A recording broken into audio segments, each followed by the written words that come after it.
배움의 교회 새벽 묵상에 오신 여러분을 주님의 이름으로 환영합니다. 오늘 함께 묵상할 말씀은 여호수아 23장 6절에서 11절 말씀입니다. 그러므로 모세의 율법책에 기록된 모든 것을 아주 담대하게 지키고 행하십시오. 그것을 벗어나 좌로나 우로나 치우치지 마십시오. 당신들과 이웃한 남아있는 이 나라들과 사귀지 말며 그 신들의 이름을 부르거나 그 이름으로 맹세하지도 마십시오. 그것을 섬기거나 경배하지도 마십시오. 오직 당신들은 지금까지 해온 대로 주 당신들의 하나님만 가까이 하십시오. 주님께서 당신들 앞에서 크고 강한 나라들을 몰아내셨으므로 지금까지 당신들을 당할 사람이 없었던 것입니다. 주 당신들의 하나님이 약속하신 대로 당신들의 편을 들어서 몸소 싸우셨기 때문에 당신들 가운데서 한 사람이 원수 1000명을 추격할 수 있었던 것입니다. 그러므로 삼가 조심하여 주 당신들의 하나님을 사랑하십시오. 아멘. 우리는 살아가면서 수많은 선택의 갈림길 앞에 섭니다. 오늘 아침 일어나는 시간부터 또 마주하는 사람들, 처리해야 하는 일들까지 끊임없이 결정해야 합니다. 제가 사역 현장에서 청년들을 만나면서 이것을 해도 될까요? 저것을 하는 건 죄일까요? 라는 질문을 많이 받습니다. 무엇이 옳고 무엇이 그른지 몰라서 방황하는 것입니다. 우리는 선택의 기로 앞에서 나는 지금 무엇을 기준으로 선택하고 있는가 하는 본질적인 질문을 던질 수 있어야 합니다. 많은 사람들이 자신도 모르는 사이에 저마다의 기준을 세우고 살아가기 때문입니다. 누군가는 시시각각 변하는 감정을, 또 어떤 사람은 대중의 평가를 기준으로 삼습니다. 그리고 오랜 세월 쌓아온 습관이나 경험, 혹은 스스로 옳다고 믿는 신념의 틀을 기준으로 삼는 사람들도 있습니다. 오늘 본문 6절에 좌로나 우로나 치우치지 마십시오 라는 표현은 신앙인들 사이에서 널리 알려진 구절입니다. 선택의 기로에 놓인 이들에게 혹은 방황하는 이들에게 자주 인용되는 말씀이기도 합니다. 그런데 이 말씀을 더 자세히 들여다보면 단순히 치우치지 말라는 권면이 아닙니다. 오히려 기준을 명확히 하라는 메시지가 중심에 있습니다. 오늘 본문의 배경은 여호수아가 고별 설교를 전하는 장면입니다. 이스라엘은 오랜 광야 생활과 전쟁을 마치고 약속의 땅에서 드디어 평화와 안정을 찾아가고 있었습니다.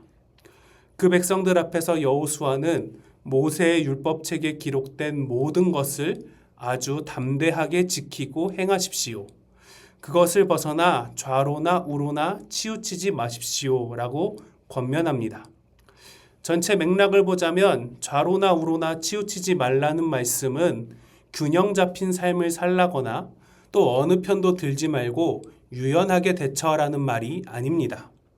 전체 문맥에서 이 말은 하나님의 말씀을 기준으로 삼으라는 말입니다. 본문 7절에서 여호수아가 남아있는 나라들과 사귀지 말고 그들의 신을 섬기지 말라고 강력히 권고한 이유가 여기에 있습니다. 주변 문화와 풍습은 너무 쉽게 우리의 눈을 흐리고 우리의 기준을 흔들어 놓기 때문입니다. 실제로 우리는 자신도 모르는 사이에 말씀이 있어야 할 자리에 다른 것들을 올려놓습니다. 자연스럽게 형성된 생각의 방식, 또 내가 옳다고 믿는 가치관, 또 시대가 당연하게 여기는 흐름들이 나의 기준의 자리를 차지합니다. 오늘날은 그 어느 때보다 갈등이 심한 시대입니다. 이미 오래된 정치와 이념의 갈등, 또 세대 간의 갈등을 넘어 남녀 간의 갈등도 점점 깊어집니다. 그런데 이 갈등의 이면을 잘 생각해 봅시다. 이 갈등은 사람들이 좌로나 우로나 치우쳐서 생기는 것이 아닙니다. 오히려 각자는 자기 기준에서 전혀 치우치지 않고 있습니다. 이미 벗어나 있는 곳을 기준으로 하여 그 자리를 고수하고 있기 때문에 문제가 생깁니다. 우리 그리스도인들도 예외가 아닙니다. 우리는 하나님의 말씀을 자기 입맛에 따라 취사 선택하고는 그것이 말씀에 따른 삶이라고 착각합니다. 나의 기준을 하나님의 기준인 양 여기는 것, 이것이 죄인된 우리가 빠지기 쉬운 함정입니다. 그러므로 우리는 나를 기준으로 두는 삶에서 떠나야 합니다. 하나님의 기준이 무엇인지 알고 그 기준에 따라 나를 맞추어 가야 합니다. 그렇다면 하나님의 말씀을 기준으로 삼는다는 것은 구체적으로 어떤 모습일까요? 여호수아는 율법을 지키라는 이 당부의 결론으로 삼가 조심하여 주 당신들의 하나님을 사랑하십시오 라고 권면합니다. 말씀을 지키는 것의 완성은 결국 하나님을 향한 사랑이라는 뜻입니다. 하지만 하나님을 사랑하는 일은 저절로 이루어지지 않습니다. 가만히 두면 거센 물결에 휩쓸려가는 배처럼 우리의 마음도 깨어서 경계하지 않으면 세상의 가치관과 유혹에 쉽게 치우치고 맙니다. 그래서 여호수아는 삼가 조심하여 라는 단서를 붙입니다.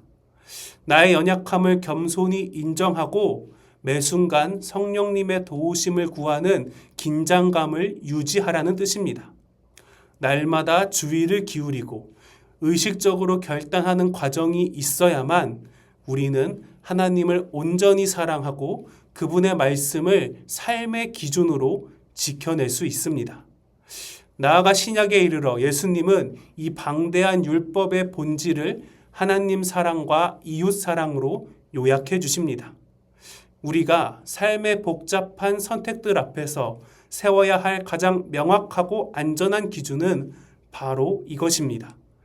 좌로나 우로나 치우치지 않기 위해서는 흔들리지 않는 기준을 먼저 세워야 합니다. 그러므로 오늘 본문은 우리에게 근본적인 질문을 던집니다. 나는 지금 무엇을 기준으로 살고 있는가? 오늘도 하나님 사랑과 이웃 사랑이라는 명확한 기준을 잡고 수많은 선택 앞에서도 신앙의 여정을 쌓아가시는 하루가 되시기를 소망합니다. 말씀을 기억하며 함께 기도하겠습니다. 하나님 아버지, 오늘 말씀을 통해 우리의 기준을 돌아보게 하심에 감사드립니다. 주님, 우리는 너무나 자주 하나님의 말씀이 있어야 할 자리에 나의 감정과 생각과 가치관을 올려둡니다. 말씀을 따른다 하면서도 실상은 나의 기준으로 말씀을 재단하며 살아왔음을 고백합니다. 우리의 연약함을 불쌍히 여기시고 용서하여 주옵소서. 오늘 하루도 선택 앞에 설 때마다 멈추어 하나님을 사랑하고 이웃을 사랑하는 방향인지 묻게 하시고 삼가 조심하여 말씀을 기준으로 살아가는 우리가 되게 하여 주옵소서. 이 모든 것 아버지의 뜻대로 구원을 이루어 가신 예수 그리스도의 이름으로 기도드립니다. 아멘.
감사합니다.